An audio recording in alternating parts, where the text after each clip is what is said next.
하나님 말씀 마태복음 3장 1절에서부터 12절까지 찾으셨으면 아멘. 교독합니다. 그때 세례 요한이 이르러 유대 광야에서 전파하여 가로되 저는 선지자 이사야로 말씀하신 자라. 일렀을 때 광야에 외치는 자의 소리가 있어 가로되 너희는 주의 길을 예비하라. 그의 첩경을 평탄케 하라 하였느니라. 이 요한은 낙타털에 실고 머리에 하늘을 띠고 음식은 메뚜기와 섞였다. 이때 예루살렘과 온 유대와 요단강 사방에서 다 그에게 나와 죄를 사고하고 요단강에서 그에게 세례를 줬더니 요한이 많은 바리새인과 사두개인이 세례 베푸는 데 오는 것을 보고 이르되 독사의 자식들아 누가 너희를 가리켜 임박한 진노를 피하라 하더냐. 속으로 아브라함이 우리 조상이라 생각지 말라. 내가 너희에게 이르노니 하나님이 능히 이 돌들로도 아브라함의 자손이 되게 하시리라. 이미 우리가 우리의 말씀이 좋은 열매를 맺지 아니하는 바마다 지켜 그의 본전되라. 나는 너희로 회개케 하기 위하여 물로 세례를 주거니와 내 뒤에 오시는 이는 나보다 능력이 많으시니 나는 그의 신을 들기도 감당치 못하겠노라. 그는 성령과 불로 너에게 세례를 주실 것이요 그를 들고 자기 가장바다를 정하여서 알곤과 호간을 들고 죽정이는 꺼지지 않는 불에 태우시리라. 아멘. 할렐루야.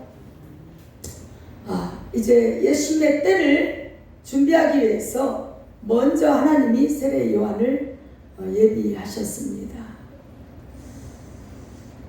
항상 그 영혼이 예수님을 만나려면 누가 필요하냐? 세례 요한과 같이 외치는 자, 광야에서 외치는 자, 먼저 주의 길을 예비하는 자, 그의 첩경을 평탄케 하는 자가 필요한 줄 믿습니다. 이들이 누구냐? 전도자입니다.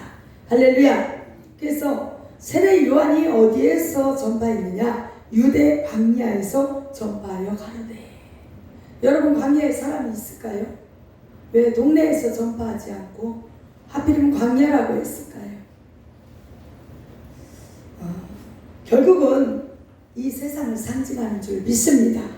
광야 같은 이 세상에 전도자들이 곳곳에 있어서 이렇게 외쳐 주어야 할렐루야. 예수님의 길을 예비하게 되는 줄 믿습니다.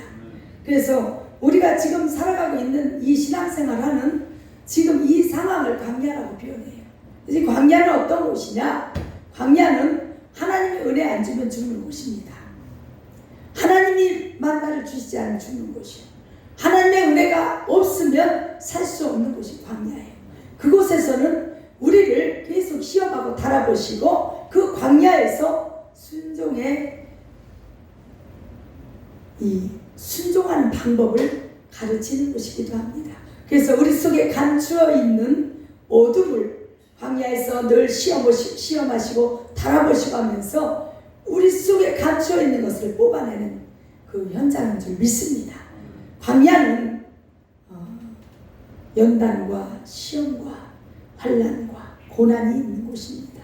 그러나 그곳이 결국은 우리를 위하여 예비된 곳인 줄로 믿습니다. 계시록 12장에도 보니까 한 여인이 어때요? 해를 입었어요. 해를 입었어요. 햇빛 같은 은혜를 받았어요. 예수님의 참빛 대신 그 빛을 받고 아이를 뵀어요. 할렐루야. 아이 뵀다는 건 뭐예요? 태신자가 있다는 얘기겠죠. 그래서 아이를 낳습니다. 결국은 낳았는데 하나님께서 이 아이를 광야로 인도합니다. 그래서 광야에서 뭐를 하게? 하나님이 숨겨놓고 광야에서 훈련하는 장소다. 결국은 저와 여러분이 예수 믿고 어디로 인도가 되었느냐? 광야인 줄 믿습니다. 그래서 신앙생활 할 때 때로는 어려움을 만나요. 때로는 환난을 당해요. 때로는 문제를 만납니다. 그러나 그곳에서 광야에서 전적으로 하나님만 바라보면 살게 되는 줄 믿습니다. 아멘. 자, 그래서 유대 광야에서 전파하고 지금 선포하는데, 선포하는 내용이 뭐예요? 회개하라. 회개하라. 천국이 가까웠느니라. 예수님도 마태복음 4장에 보면은 이제 공생애를 시작하시죠. 거기에서 첫 이제 선포하는 말씀이 뭐예요? 회개하라. 천국이 가까웠느니라. 천국 복음을 증거하신 줄 믿습니다. 그래서 우리 심령이 진짜 진심으로 저는 죄인입니다. 나는 하나님을 잘 몰랐습니다. 하나님을 떠나서 내 마음대로 살았습니다. 이렇게 회개할 때 천국이 심령 속에 임하게 되는 줄 믿습니다. 아멘. 그 천국 임한다는 건 뭐예요? 예수님이 들어오시죠. 이 회개 기도를 언제 시켜요? 영접 기도할 때. 할렐루야. 전도에서 첫 번째 열매는 뭐냐? 전도하러 나가서 교회를 끌고 오는 게 목적이 아니에요. 전도에서 어떻게 하는 게 목적이다? 영접 기도 시키는 거. 할렐루야. 무슨 얘기냐? 이 영을 바꿔주는 것입니다. 교회를 물론 모시고 오는 것도 좋지만 첫 번째 단계가 뭐냐? 회개를 시켜야 돼요. 하나님을 몰라서 죄짓고 살았던 자기가 죄인임을 고백시키는 거, 이게 가장 첫 번째라는 것입니다. 그럴 때 예수님이 그 안에 어때요? 영접기도 시키면 뭐예요? 들어오십니다. 예수님 들어오십시오. 내가 마음의 문을 열겠습니다. 이 시간 내가 회개합니다. 나한테 들어오십시오. 이게 영접 기도예요. 주님을 모셔드리는 기도. 그러면 주님이 계신 곳은 어디다? 천국입니다. 할렐루야. 왕이신 예수님이 다스리는 그 나라가 바로 천국인 줄 믿습니다. 회개하라. 천국이 가까웠느니라. 그래서 누구든지 회개하고 예수님을 영접하면 그의 나라가 임하는 줄 믿습니다. 아멘. 자, 뭐 말세가 됐다 뭐 이런 의미보다도 여러분이 이렇게 이해를 하셔야 더 우리에게 은혜가 될 줄 믿습니다. 사실이거든요. 예수님이 원하는 게 뭐예요? 회개시키는 거예요. 내가 죄인임을 고백하고 예수님을 나의 구주, 나의 그리스도, 나를 위하여 피 흘려 죽으셨습니다. 이렇게 고백하기를 원하시는 거예요. 그때 하나님의 나라가 임하는 줄 믿습니다. 그때 빛대신 예수님이 우리 심령 가운데 임재하시고 들어오시고, 그때 어둠의 세력이 떠나가고 천국이 임하는 거예요. 그때부터 예수님의 다스림과 예수님의 보호와 예수님의 사랑을 받는 인생으로 바뀌게 되는 줄 믿습니다. 할렐루야. 자, 그래서 이 세례 요한은 이미 구약시대에 선지자 이사야로 말미암아 광야에 외치는 자의 소리가 있을 것이다. 세례 요한에 대해서 예언을 해놓으신 내용인 줄 믿습니다. 그런데 보세요. 이 세례 요한이 하는 일이 뭡니까? 주의 길을 예비하는 자입니다. 할렐루야. 그래서 이 시대에도 세례 요한 같은 주의 길을 예비하는 자들이 곳곳에 있어야 되는 거예요. 아멘. 이 세례 요한은 뭐예요? 다리 역할이에요. 다리 역할이 누굽니까? 저와 여러분이 돼야 되는 거예요. 세상에 나가서 정말 예수님의 복음을 증거하고 천국 복음을 증거하고 광야에서 외쳐야 되는 줄 믿습니다. 이 광야 같은 이 세상에서. 그런데 사절 보니까 요한이 뭐를 어떻게 하고 있대요? 이 외치는 자의 모습이 어때요? 아주 특이하지요. 약대 토롯을 입고, 두 번째는 허리에 가죽띠를 띠고, 세 번째는 뭐예요? 음식은 메뚜기와 석청이었더라. 여기에서 우리가 세례 요한의 모습을 주목해야 될 줄 믿습니다. 자, 약대 토롯을 입었다라고 했습니다. 이 나라는 무지하게 더운 나라인데 토롯을 입고 어떻게 견디었을까요?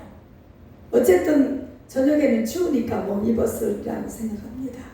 자, 의미적으로 상징적으로 우리가 꼭 반드시 전도자, 이 세상에 나가서 광야에서 외치는 자의 모습은 이래야 돼요.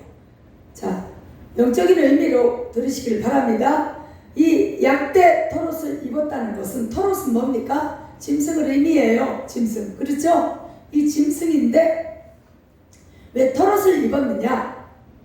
우리가 전도하러 갔을 때는 아주 지혜로워야 돼요. 그 사람들과 이질감이 없도록, 그러니까 예수 믿지 않는 사람들을 짐승이라고 표현하지요. 고린도전서에 뭐라고 합니까? 사람은 다 같은 사람이 아니라는 거예요. 자, 어떻습니까? 사람도 있고 새의 형체도 있고 짐승의 모양도 있고. 이것은 뭐를 얘기하냐? 그 영혼의 모습을 얘기하는 거예요. 짐승은 뭐냐? 본능에 의해서 살아가는 사람을 짐승이라 합니다. 본능이 뭐예요? 이성이 아니고 믿음이 아니고 진리에 의해서가 아닌 자기 육신의 정욕, 육신의 안목, 이생의 자랑, 뭐 이런 것으로 살아가는 자가 짐승이에요. 그런데 위장을 하는 거예요. 자, 전도자는 그 사람에게 수준을 낮춰줘야 돼요.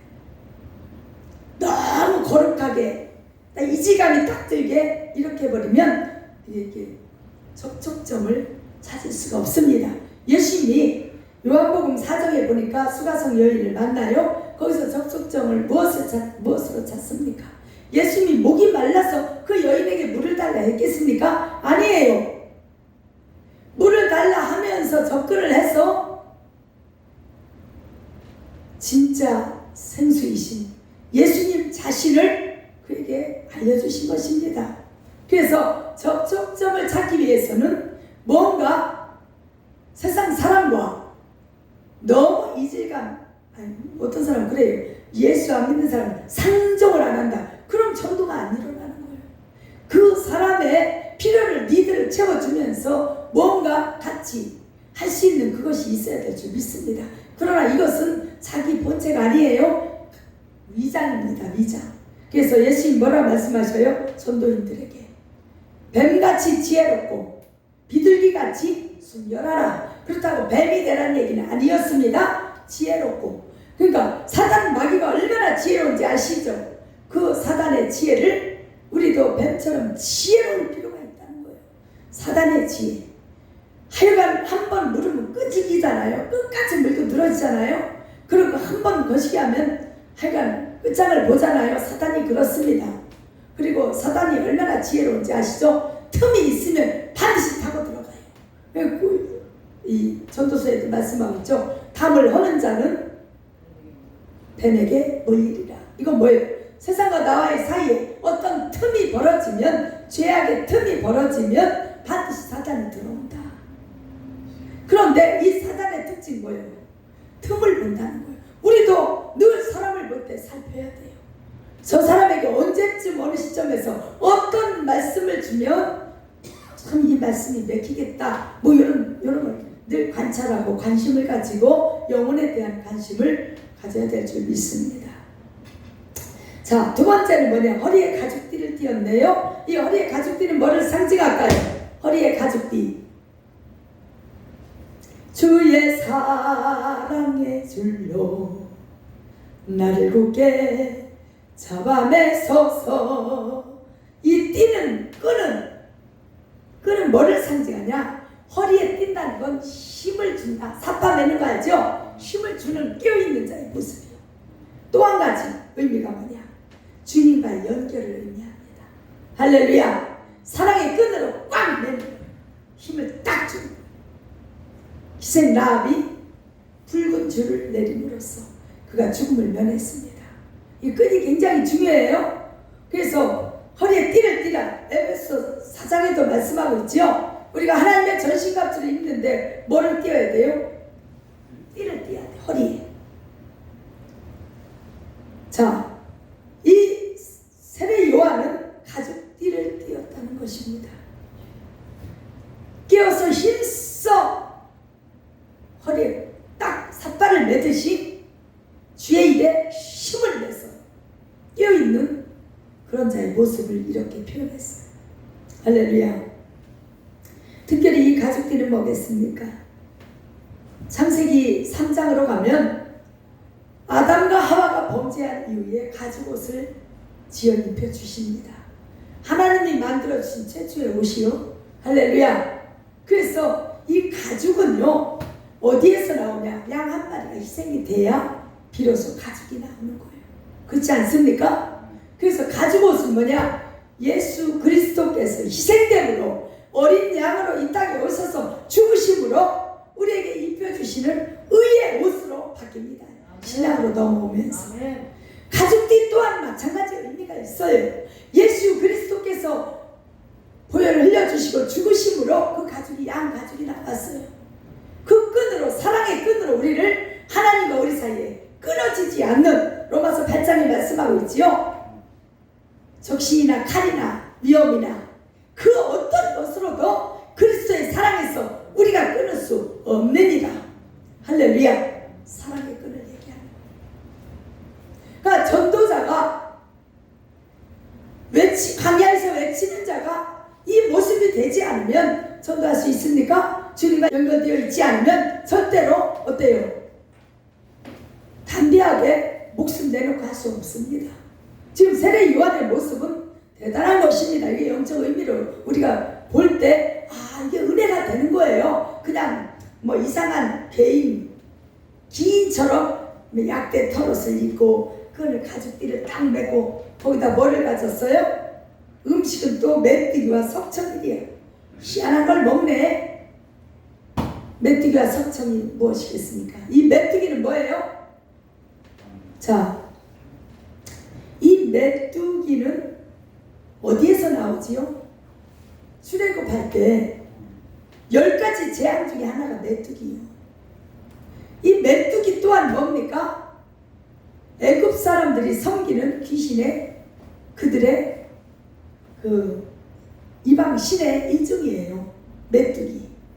다산의 아주 풍요의 상징이기도 하고, 뭐 농사의 신 뭐 이렇게 섬겨요. 하여간 별 거지 같은 걸. 심지어 이가 가정의 수호신 일이야. 환장하면 더러워 죽겠어. 아주 그 이 알지요? 이 옛날에 어렸을 때, 우리 어렸을 때마다 이가 좀 많이 있었어요. 요즘 시대는 샴푸에 비누에 뭐 하여간 뭐 청결제 매일 샤워하지 뭐 이가 생길 여가가 없어요. 근데 옛날에는 어때? 이가 얼마나 많았어. 근데 그 더러운 이를 다산의 가정의 수호신 일이야. 그래서 하여간 10가지 재앙에 나오는 모든 것들은 애굽의 사람들이 섬겼던 신의 종류예요. 그러니까 왜 하필이면 그들이 섬기는 신을 10가지 재앙으로 하나님이 역으로 사용하시는가? 이유가 있습니다. 봐라, 너희가 섬기는 그 신이 너희에게 이렇게 해를 주지 않냐? 이것을 보여주신 거예요. 아멘. 그런데 오늘 보니까 이 세례 요한은 뭐를 먹어요? 메뚜기를 양식으로 삼았대요. 이 의미가 뭐냐? 메뚜기를 먹었다는 건 사단에 속한 심령을, 불신자의 심령을 회개시켜서 이쪽 편으로 끌어당겼다는 얘기요. 이걸 어떻게 이해를 시켜야 되나? 사도행전 10장 9절에 보면 베드로가 환상을 봅니다. 기도 중에 이만한 내귀퉁이 묶은 보자기가 뚝 내려오는데 보니까 아이고 징그러워. 무슨 곤충이 바글바글하고 이상한 것들이 많아. 이건 사람이 먹는 게 아니야. 그러니까 하나님 뭐래요? 잡아먹으라. 싫습니다. 이거 거룩하지 않은 걸, 이 부정한 걸 제가 왜 먹습니까? 그때 하나님 뭐래요? 내가 거룩하다 깨끗하게 했으니 잡아먹으라. 이거 환상을 보여줘요. 그래서 그때 환상을 보고 딱 기도 중에 환상 보고 일어났는데 밖에서 베드로 선생님 계십니까? 누구시오? 예, 고넬료의 가정에서 제가 왔습니다. 어젯밤에 하나님께서 여기 베드로 선생님을 우리 집에 초청해서 가정 부흥회를 하라 해서 제가 이렇게 심부름 왔습니다. 그때 베드로가 깨닫는 거야. 아하!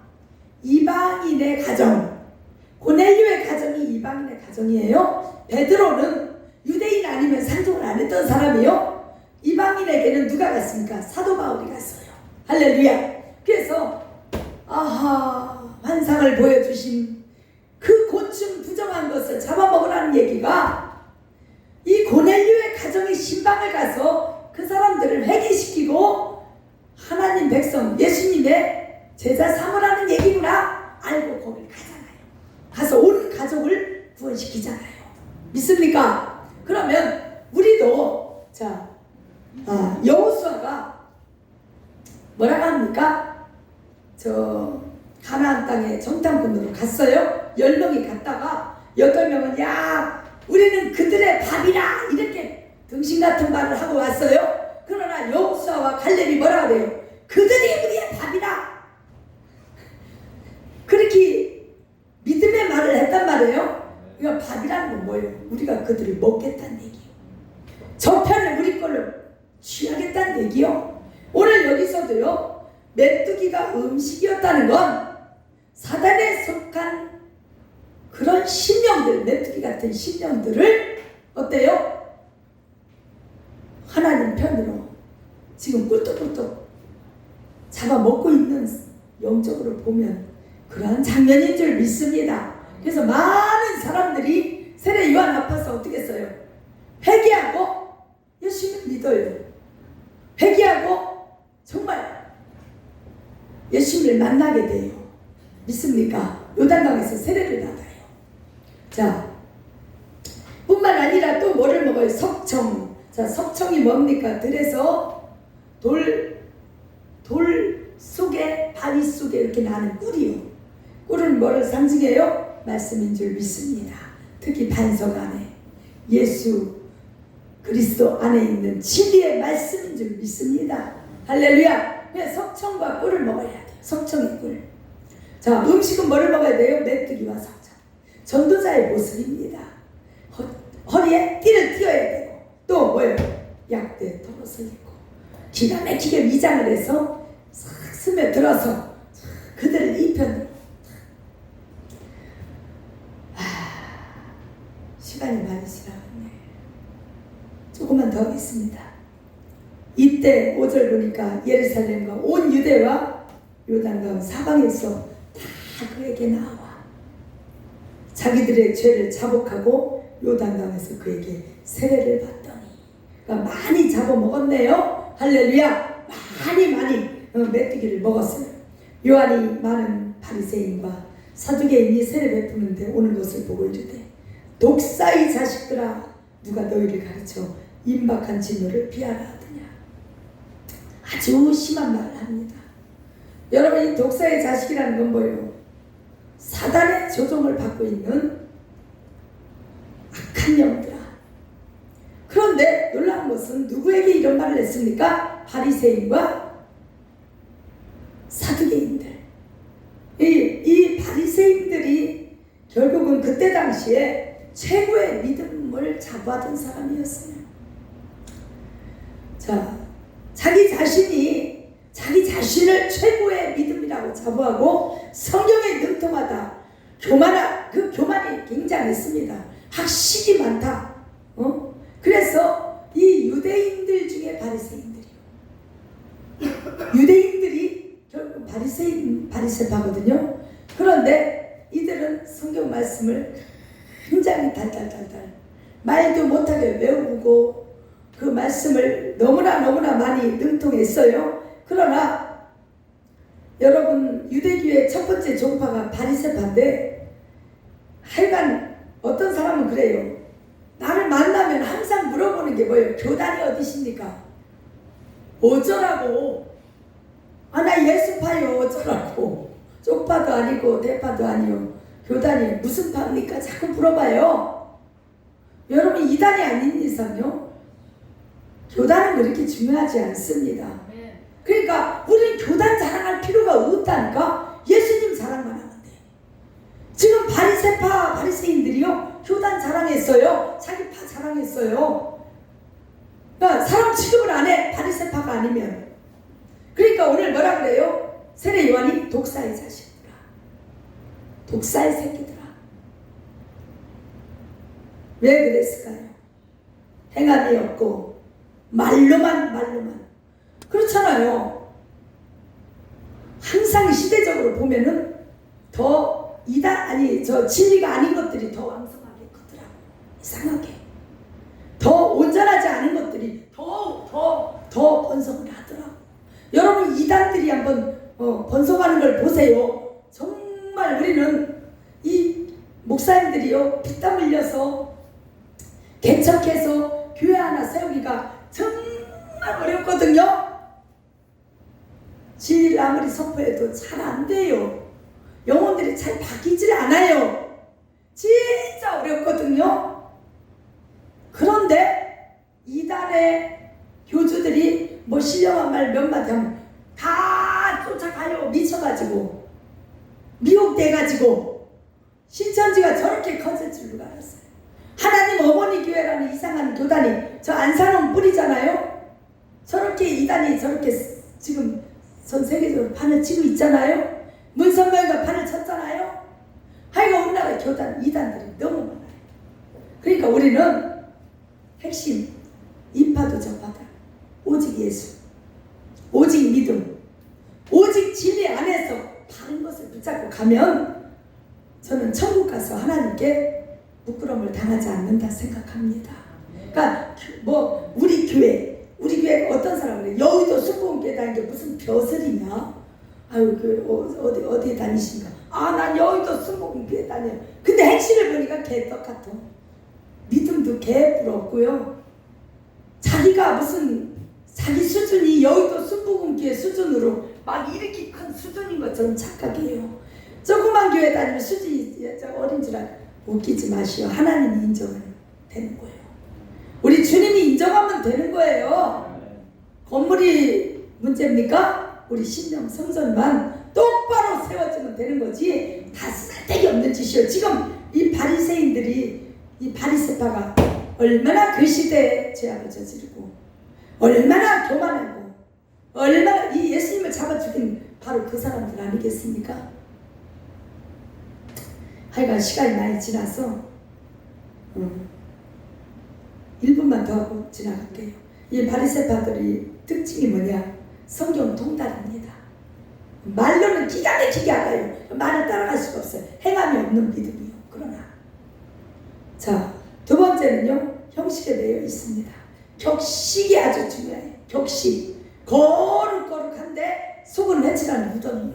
속에는 빈 털털이요. 깡통이요. 그러니까 하나님이 예수님 말씀하시잖아요. 너희가 박하회양 근처에는 행하면서 의와 인과 신은 버렸도다. 이 의와 인과 신이 뭐예요? 정의와 긍휼과 하나님을 믿는 믿음이 없다 이거예요. 속 알맹이가 없는 껍데기 빈 털털이 빈 껍데기만 왕성하다 이거예요. 그러나 예수님 뭐라 그래요? 이것도 행하고 이것도 버리지 말지니라. 다 두 가지가 합해질 때 온전해지는 것인 줄 믿습니다. 뿐만 아니라 이 바리새인들은요 교만의 상징입니다. 세리와 죄인을 멸시하고 아주 교만해가지고 죄인들을 아주 눈 아래로 사람을 눈 아래로 보는 거예요. 그러나 예수님은 어떻게 하셨습니까? 예수님은 그들과 친구했어요.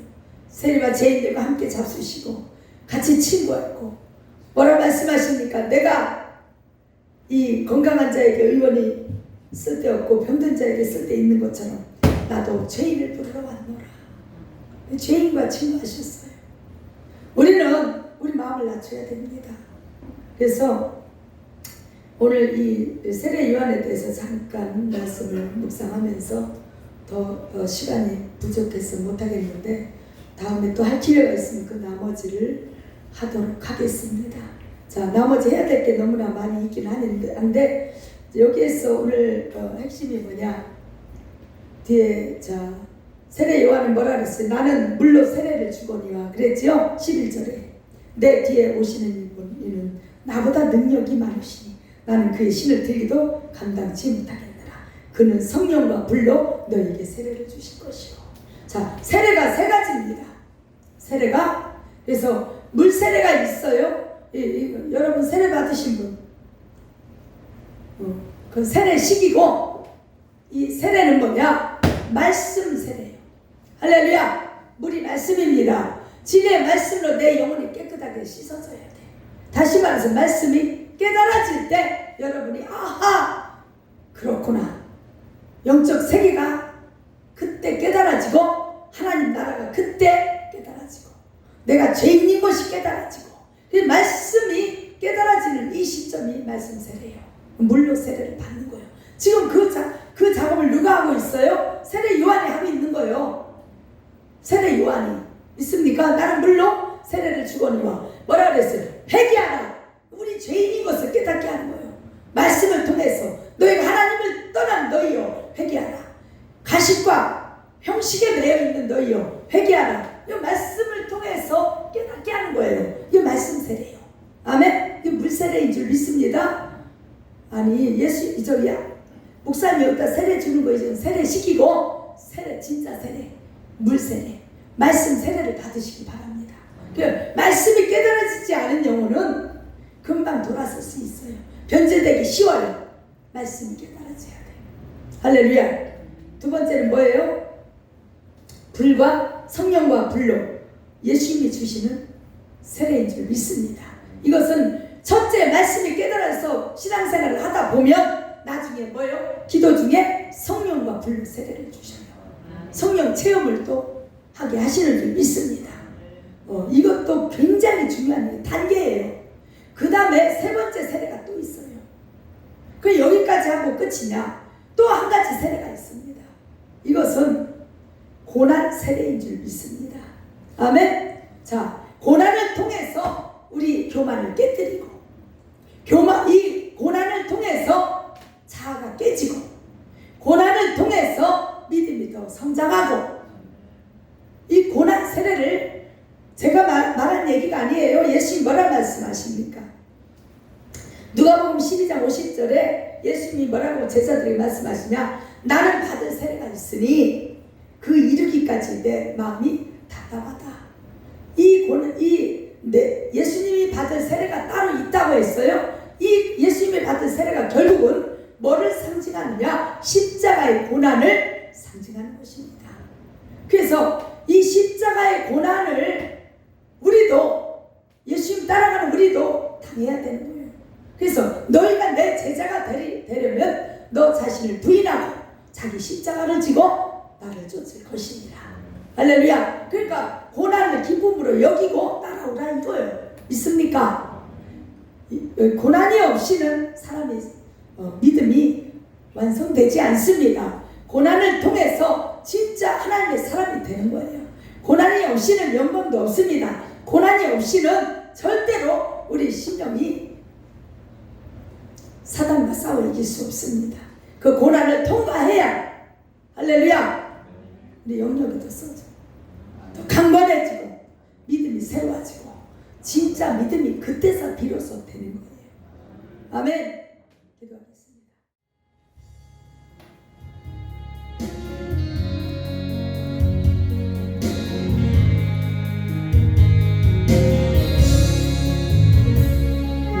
예수님이 하신 길 골고다 언덕길 우리의 십자가 대신 하셨네. 전하세 우리 구주 예수님 구원의 십자가 온 세상 전하세 거칠까 험한 길 흘리며 마신 길 나의 죄 때문에 내 선물 주셨네. 전하세 우리 구주 예수님 보혈의 은혜를 온 세상 전하세. 주님의 은혜로 새 생명